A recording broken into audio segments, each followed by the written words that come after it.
The Zirlux ivory resin has great definition to it, and a feel and look. It kind of reminds me of more of a traditional model, if you will, opposed to some of other resins out there that are more fake looking.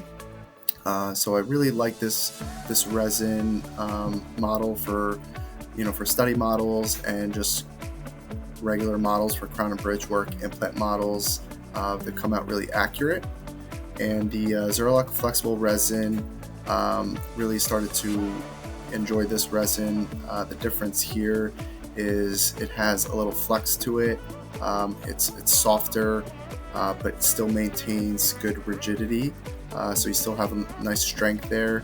I definitely think it can suffice for more of a soft night guard, which is something that's been more difficult to print over the years, where you've been printing more of the hard night guards. So this does have a softer feel to it, and I think it's easier on the dentition for the patients. And so far we've gotten great feedback from our doctors on both of these products.